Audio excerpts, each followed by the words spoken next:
Do you like that term? Are those words synonymous or what? Yeah, of course. Yes. I think it's funny because people don't know what they need, right? They say they need a CFO.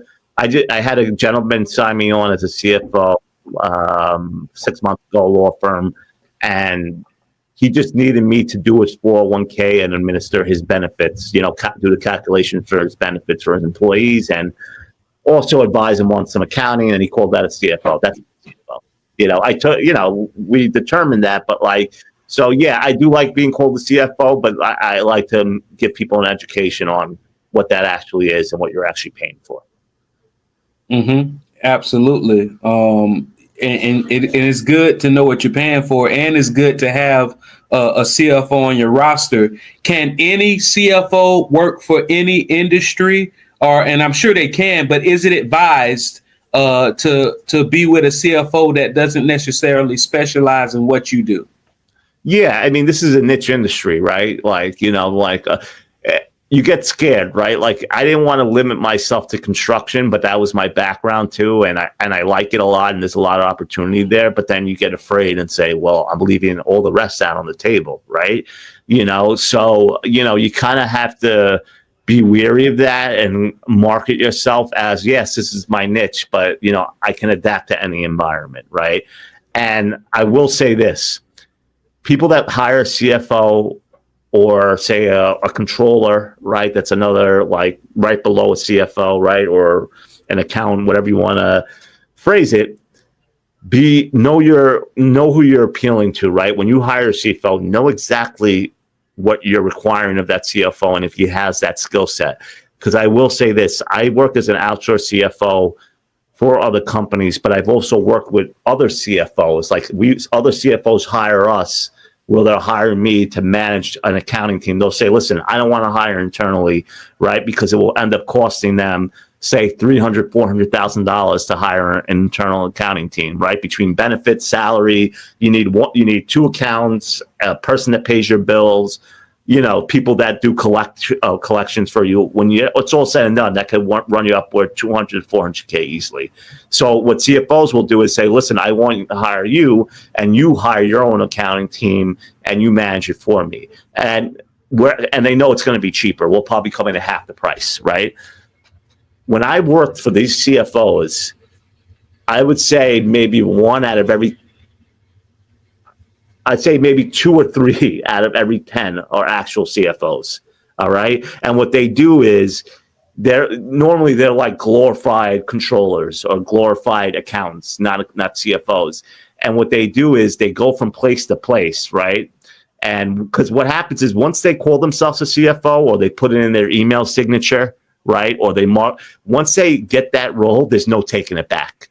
Right? Nobody's taking that role from them. So they go from place to place until they get called out or found out on, right? And they'll go to place and say, after a year, their people realize this guy's not really doing what he says he's doing, or he's not a CFO, right? That guy will go to the next place, get hired at the next place, and he'll say, you can't contact my previous employer because they don't know I'm going to look for another job, so please don't do that. And they just rinse, recycle, and repeat. And I meet so many guys like this.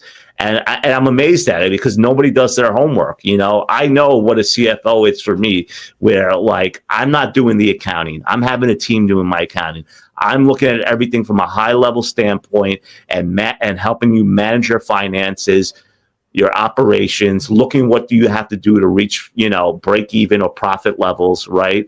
In order to sustain your business and grow and expand, or whatever your goals may be. I'm not doing QuickBooks work or journal entry works. I'm advising you on a weekly to monthly basis on how to grow your business to keep your business financially viable.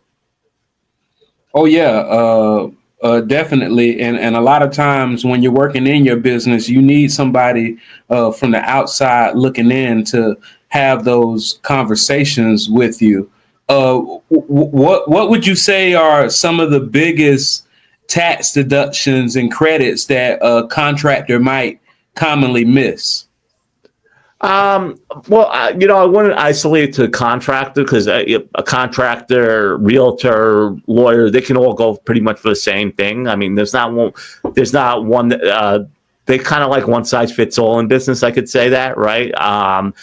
Yeah. So one of them is depending on the state that you're in, right? There's and it also depends on your corporate formation, right? If you have an own business, you have to choose a C corp, right? An S corp, a partnership, right? There's tax advantages to each type of formation, so it all depends on what type of formation you are.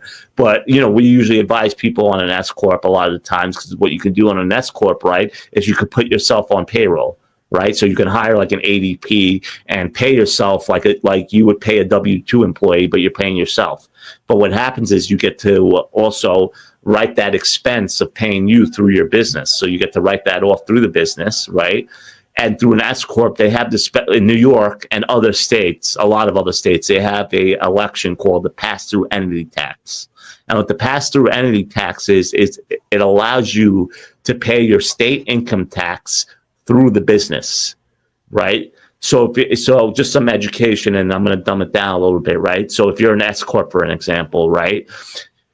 The difference between an S corp and a C corp, the C corp, you pay your tax through the corporate level, through the corporate business. Through an S corp, the profit of the business passes through the individual. So I have an S corp, right? I pay my taxes on my profit of my business on my individual return with my wife, right? So that profit gets passed down to me, and I pay it through the individual, my individual return, right? So the individual, is responsible for paying state income tax, okay? I can pay now that state income tax through my business, okay, and get a huge write-off at the end of the year, depending on what my state income tax level is. I've done it for some businesses, and they've been able to write off $50,000. I've done one. We did one a few months ago. We ended up saving $125,000 at the end of the year. So that's a huge write-off.